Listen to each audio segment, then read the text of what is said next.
புவி வாழ்த்த வாழ்க. சொல்லுண்ணா, எப்படி இருக்கீங்க? வணக்கம் பிரதீப். புவி வாழ்த்த வாழ்க. ஆத்மேஸ்வரர் அருளால நல்லா இருக்கேன். நீங்க எப்படி இருக்கீங்க? சொல்லுண்ணா, நம்ம குருநாதர் ஆத்மேஸ்வரன் கடைசியா போட்ட மகாபாரத வீடியோல அந்த குரு பார்வை பார்த்தீங்களா?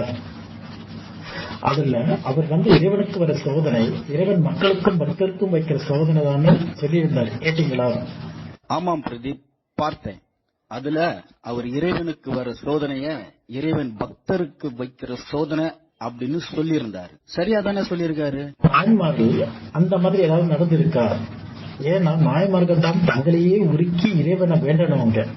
எனக்கு இந்த சந்தேகம் திடீர்னு வந்தது. அதை கேட்டு அப்புறம் அதனால அது உங்ககிட்ட கேட்கலாம்னு தோணுச்சு. கண்டிப்பா சொல்றேன் பிரதீப். இறைவனுடைய தொண்டர்களுக்கு தீங்கு வந்தாலே அந்த தீங்க இழக்கிறதுக்காக அந்த தீங்க கொடுத்தவங்களை தண்டிக்கிற அளவுக்கு ஒரு நாயனார் இருந்திருக்காரு. அவரு தண்டனையே கொடுத்துடுவார். அவர் தண்டனை கொடுப்பாருன்னா யாருன்னா அவரு? அவரை பத்தி இன்னும் கொஞ்சம் சொல்லுங்களேன், கேட்கலாம். எரிபத்த நாயனார். அவரு சோழ நாட்டுல கருவூர் என்ற இடத்துல வாழ்ந்து வந்தார். அப்போ அங்க புகழ்ச்சோழன் என்ற மன்னன் தான் ஆட்சி பண்ணிட்டு வந்தார். அந்த ராஜா கூட நாயன்மார் வரிசையில தான் வர்றார். புகழ்ச்சோழன் ஆட்சியில சோழ நாடு அந்த தேவலோகத்தோட ஒரு படி மேல செல்வச் செழிப்போட இருந்ததா சேக்கிலார் சொல்லுவார். அந்த ஊர்ல இருக்கிற ஆணிலையப்பர் கோயில்ல இருக்கிற சிவனுக்கு பசுபதிநாதர்னு பேரு. அவருக்கு தான் எரிபத்த நாயனார் தொண்டு செஞ்சிட்டு வந்தார். அவரோட நோக்கமே சிவனடியார்களுக்கு யாராவது துன்பம் தந்துட்டாங்க அப்படின்னு அவர் கண்ணுக்கோ காதுக்கோ மனசுக்கோ தெரிஞ்சதுன்னா உடனே அந்த துன்பம் தந்தவங்க முன்னாடி போய் நிப்பாரு. அந்த சிவனே அங்க வந்தாலும் அவர் கையில இருக்கிற அந்த பரசு கிட்ட இருந்து அவங்கள காப்பாற்றவே முடியாது. அந்த அளவுக்கு எரிபத்த நாயனார் சிவனடியார்களுக்கு ஒரு கேடயமா அந்த காலத்துல வாழ்ந்திருக்கார். அந்த ஊர்ல சிவகாமி ஆண்டார் என்ற ஒரு சிவனடியார் வாழ்ந்துட்டு வந்தார். அவரு தினமும் காலையில சுத்தபத்தமா இருந்து தன் கையாலேயே தொடுத்த மாலை தான் சிவனுக்கு திருப்பள்ளி எழுச்சியில் போடணும். தன்னோட மாலை தான் முதல் மாலையா சிவன் கழுத்துல இருக்கணும் அப்படின்னு ரொம்ப நாளா இந்த பணிய சிறப்பா செஞ்சுட்டு வராரு. ராஜா புகழ்ச்சோழன் ஒரு பட்டத்து யானைய வளர்த்துட்டு வந்திருக்கார். அது பேரு பட்டவர்த்தனம். அந்த யானைனா ராஜாக்கு ரொம்ப பிரியம். ஏன்னா நிறைய போர்ல அது வெற்றி பெற்று தந்திருக்கிறது. அந்த யானையை சுத்தி எப்பவுமே வீரர்களும் பாகன்களும் இருந்துட்டே இருப்பாங்க. ஏன்னா அந்த யானைக்கு எதிரிகளால ஒரு சிறு துன்பம் கூட ஏற்படக்கூடாதுன்னு ராஜாவோட எண்ணம். ஒரு நாள் ஆத்துல குளிச்சுட்டு அரண்மனைக்கு திரும்பும் போது அந்த யானைக்கு மதம் பிடிச்சிருது. அந்த யானைய யாராலையும் அடக்க முடியல. அந்த சமயம் நம்ம சிவகாமி ஆண்டார் கையில மாலையோட இறைவனுக்கு செலுத்த வீதியில வந்துட்டு இருக்காரு. இந்த யானை மதம் பிடிச்சி அவரை கீழே தள்ளி விடுச்சு. சிவனுக்கு சாத்த வேண்டிய மாலை வீதியில விழுந்துருச்சு. இத பார்த்தோன்ன மனம் விரும்பிய அவரு சிவசிவான்னு சிவபெருமான நோக்கி கூப்பிட்டார். இந்த செய்தி நம்ம எரிபத்த நாயனாருக்கு வந்துருது.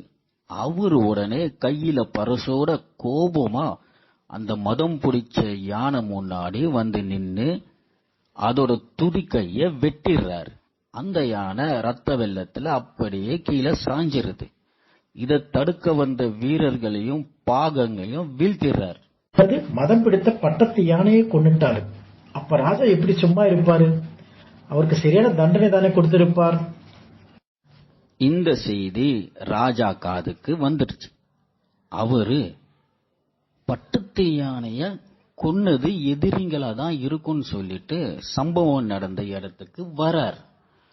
அங்கு வந்து பார்த்தா ஒருத்தர் நெத்தி நிறைய விபூதி பூசிக்கிட்டு கையில பரசோட நிக்கிறத பார்த்துட்டு அதிர்ச்சி அடைஞ்சு நிக்கிறார். அங்க எதிரிங்க யாருமே இல்ல. யானைய கொன்றது யாருன்னு அவருக்கு ஒரு யூகம் வந்துடுச்சு. அதனால அவரு யானைய கொன்றது யாருன்னு கேட்காம யானைய வென்றது யாருன்னு கேட்கிறார். இந்த நிகழ்வை நேர்ல பார்த்தவங்க எல்லாரும் எரிபத்த நாயனார கை காமிக்கிறாங்க ராஜா கிட்ட.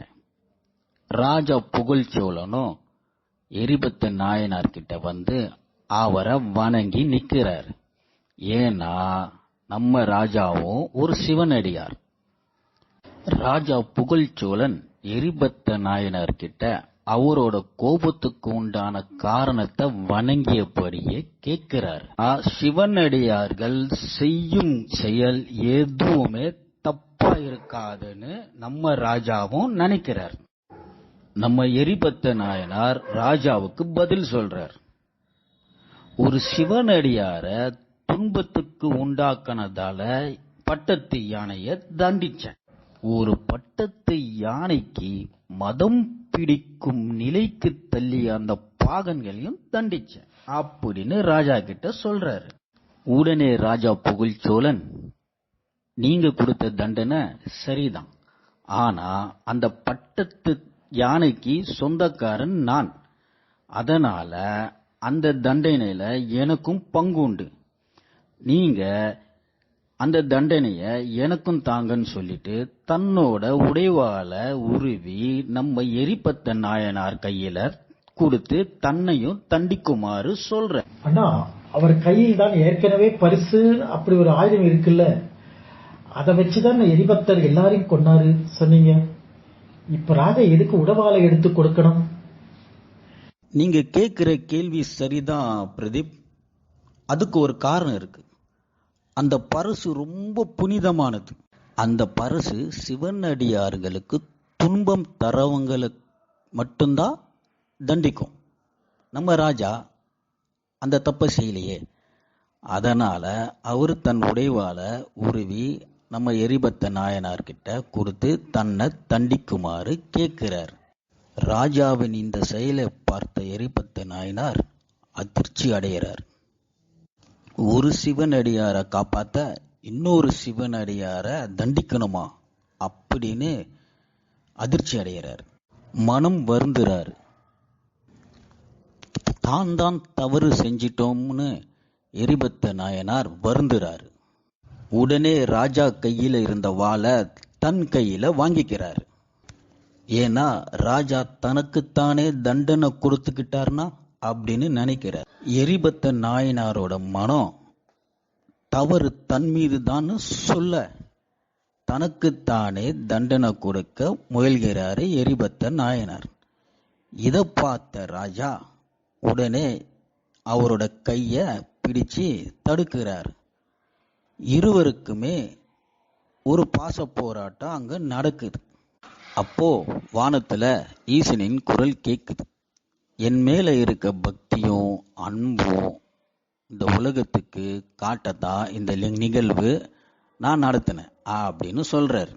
இருந்த பட்டத்து யானை, பாகன்கள், வீரர்கள் எல்லாருக்கும் மறுபடியும் உயிர் வந்து எழுந்து நின்னுட்டாங்க.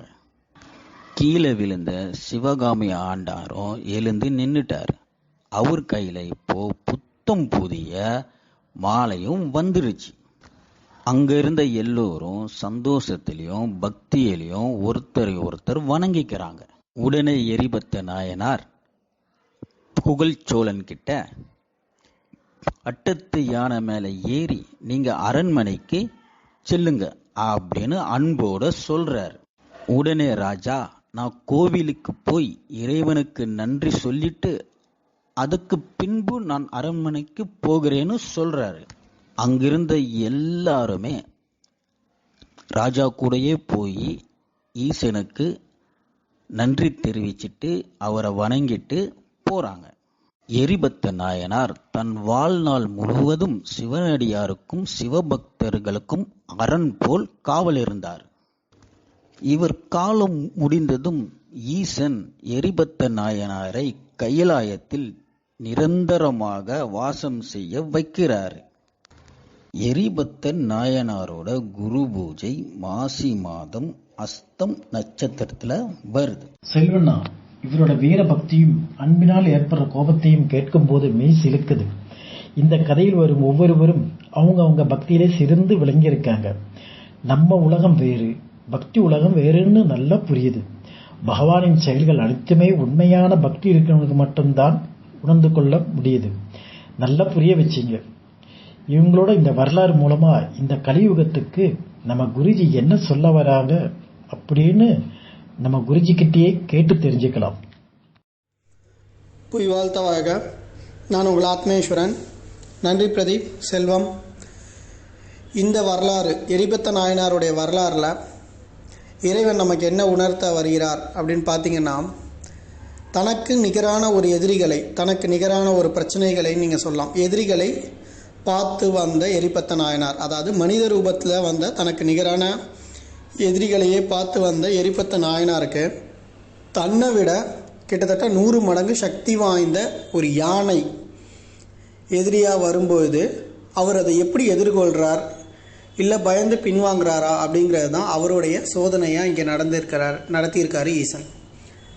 ஆனால் எரிபத்த நாயனாருடைய வரலாறுல நம்ம பார்த்தோம், அவர் பின்வாங்கலை. அவருடைய பக்தி, அவருடைய சேவை எந்த நிலையிலையும் மாறலை. அதே மாதிரி ஒரு யானை எதிர்த்து அவர் ஜெயிச்ச அப்புறம் யாராவது சிவனடியார்கிட்ட பிரச்சனைக்கு போவாங்களா? ஏன்னா போனால் இவர் வருவாருன்னு தெரியும், அதனால் போக மாட்டாங்க. இதன் மூலம் அவர் மேலும் யாரையும் தண்டித்து அந்த பாவத்தை சேர்த்துக்க கூடாது அப்படிங்கிற விஷயத்தையும் ஈசன் பண்ணிடுறார்.